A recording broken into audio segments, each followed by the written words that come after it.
Welcome. You are about to embark on a grand adventure that will defy all expectations. I am today's story master, Renee. If you're not sure what exactly a story master is, think of my role as something like an all-knowing auxiliary narrator here to enhance your listening experience.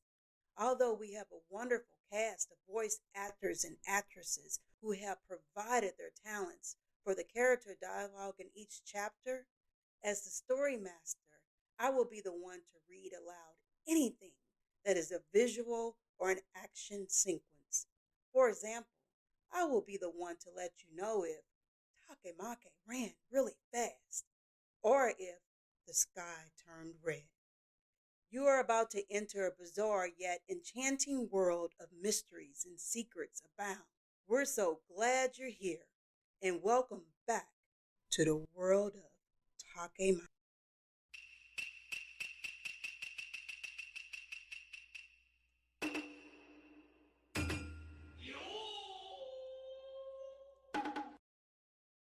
Chapter 6, Seeing is Believing.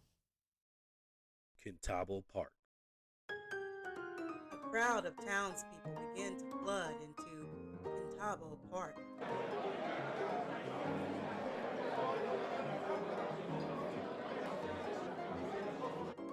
Gargos removes his leather jacket before removing his shirt. Takemake removes his t-shirt before doing some stretches. The crowd of townspeople encircle Takemake and Gargos. Gargos flexes his chest muscles, causing many people in the crowd to swoon.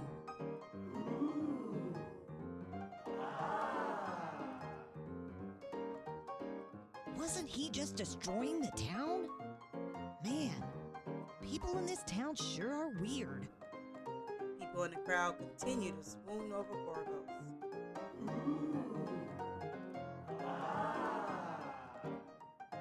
Gargos saunters over to Takemake with an arrogant expression. You ready to fight me, punk? Yeah, sure. This will be my first fight ever, but I'm ready. Meanwhile, The sun begins to set over Kasamase town. Sahakura, Basu, and Kosai hurry down the street towards Kintabo Park. Kosai takes a sip of coffee while continuing to run down the street. Hordes of people rush past them heading towards the park. We need to save that idiot before Boss Gargos squashes him like a pancake! Sahakura visualizes Takemake being flattened by Gargos' large fist. How does that idiot manage to piss off one of the most dangerous gangs in town? I'll never know. Now we need to rescue him before Boss Gargos sends him to the infirmary. Or worse. Basu visualizes Gargos kicking Takemake into a building miles away. You guys want to bet on that? I'll take that bet. And just what do you mean by that? I just think you guys are highly underestimated Takemake is all. Underestimating Takemake. He's only been in the world for 2 days. Does he even know how to throw a punch? Let's just say he was full of surprises during our training session yesterday. That scrawny little kid surprised you? I'll believe it when I see it. I guess you guys will just have to wait and see then. Kintabo Park. Takemake and Gargos stand face to face in a giant park pavilion. Crowds of townspeople and Gargos' men cheer for Gargos.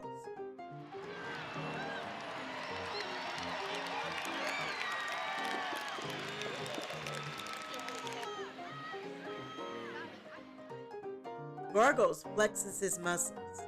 You rock! Takemake bounces in footwork while punching the air. Sahakura, Kosai, and Basu arrive at Kintabo Park in a hurry. They notice Takemake in the park pavilion. There he is! Sahakura and Basu try to squeeze through the crowd of people on the left side of the pavilion. Kosai easily maneuvers through the crowd of people while drinking his coffee. Sahakura and Basu manage to poke their heads through the crowd. What the hell is that idiot doing? He's not seriously about to challenge Boss Gargos, is he? Well, it looks like he is. Gargos looks down at Takemake before spitting on the ground. I'm only going to say this once. Fess up to stealing my cocoa, and I'll let you escape with your pathetic tail between your legs. Are you still going on about that? Is that a confession? I didn't steal Coco from you. You're just not her type, I guess. Gargos tightens his fist before aiming towards Takemake. Takemake steps out of the way of Gargos' fist with relative ease. Suddenly, a voice cries out from the crowd of people. Gargos? Wait! A distressed Coco emerges from the crowd. Coco, my darling, have you come to your senses? You must have realized your mistake and now you want me back, right? No, that's not why I'm here, Gargos. Then it must have all been one big misunderstanding. You couldn't possibly be in love with this bozo. You're right. I'm not in love with him. But the truth is, I'm not in love with you either, Gargos. And not because I found someone else.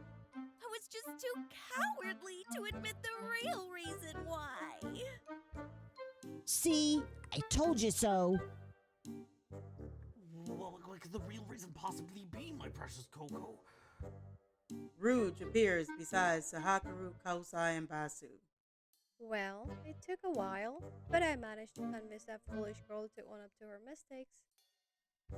Basu and Sahakura turn to see Rouge standing behind them. Oh, Rouge! Coco looks out at the crowd before looking towards Gargos. The truth is, I don't want to date you because when you bent over on our date, I saw your butt crack. What? That's just how it is. Everyone in the crowd is shocked. Takemake bursts into laughter before Gargos turns to face him.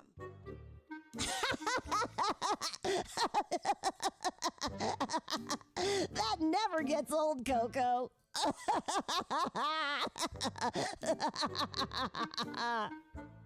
The crowd goes silent. What the hell is so funny? Oh no! Takemake's gonna get flattened! I wouldn't be so sure about that. Just wait and see. Yesterday afternoon, outskirts of Kasemase town. Takemake and Kosai stand in the middle of a sprawling forest. I'm ready for my training, Mr. Kosai. Kosai sits down on the ground before pointing to a nearby large tree. All right.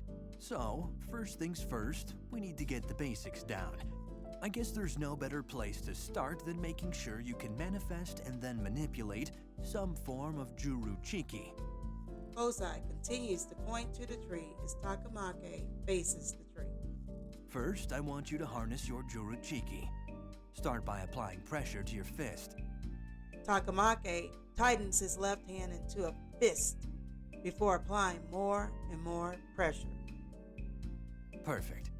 Now I want you to visualize yourself knocking that tree down. Gotcha. Of course, I don't actually expect you to knock down a big tree like that. A small indentation will do just fine. Kosai points to the tree once more. Finally, strike that tree as hard as you can, all while continuing to apply pressure on your fist.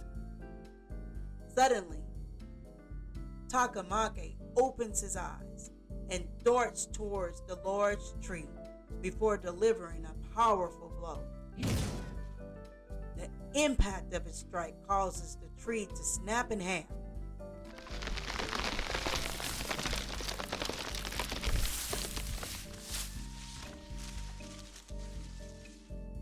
tree plummets to the ground, causing a tremor in the forest.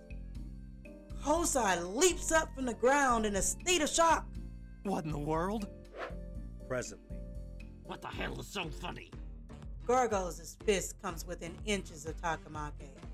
Takemake swiftly ducks out of the way. Oh, the fight started? Takemake hits Gargos with a quick right jab to the chest. Gargos' ribs are broken up on impact as blood spills from his mouth. What the? Hell! Attaboy. The impact of Takemake's powerful blow sends Gargos flying into a nearby tree. Gargos falls unconscious against the tree. That Takemake sure is something, huh? The entire crowd is sent into a state of shock and awe. I don't care much about Coco, and I usually let things like this slide, but there's no way I would ever lose to a big talking jerk like you. I'm not a weakling. The crowd of townspeople erupt into cheers and applause for Takemake. Gargos' men rush over to Gargos in a panic. Boss! No! Several of Gargos' men lift him up before carrying him away. The remaining members run out of Kintabo Park. Run! The crowd begins to disperse from around the park pavilion. Basu and Sahakura run over to Takemake. Takemake, where in the world did you learn to do that? I still can't believe what I saw. Kosai walks over to his students. Kosai, you were right. Oh, come on, guys. It wasn't that big of a deal. Seriously? Seriously? Hey, nice work. We're in for some unforgettable moments with you, aren't we, Takemake? later that night, Kasemase Training Academy, dormitory. Takemake plops down on the top bunk bed. Basu turns off the bedroom lights before walking over to the bottom bunk. Takemake stretches across his bed.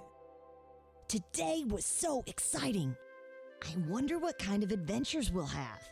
Basu plops down on the bottom bunk before putting earplugs in his ears. Yeah, I'm sure we will. Takemake continues to look at the ceiling with a big grin on his face. I wonder what kind of adventures we'll have. I wonder just how much there is to see in this world. I'm sure it has so much to offer. Takemake visualizes the wide expanse of the world stretching out before his eyes. Don't you think so, Basu? Takemake leans his head over the top bunk bed railing. The sound of obnoxious snoring echoes from the bottom bunk. Basu tosses and turns on the bottom bunk of the bed. Takemake moves his head from the railing back to his pillow. Our adventures have only just begun. I can feel it. Elsewhere, the spirit world, in a certain country, The moonlight shines down upon a barren desert. as sure as the sun rises for the promise of adventure. Desert sand blows in the wind. A desert lizard rests upon a cactus. The moonlight shines upon a colossal and majestic building in the middle of the desert. There will be a new era that blooms over the ruins of the past. Desert sand continues to blow in the wind. Just as this world is vast and never-ending. Suddenly, the large building detonates in a fiery explosion. A raging inferno consumes the building. The tides of destiny are sure to turn. The tides of destiny have already started turning. The story continues.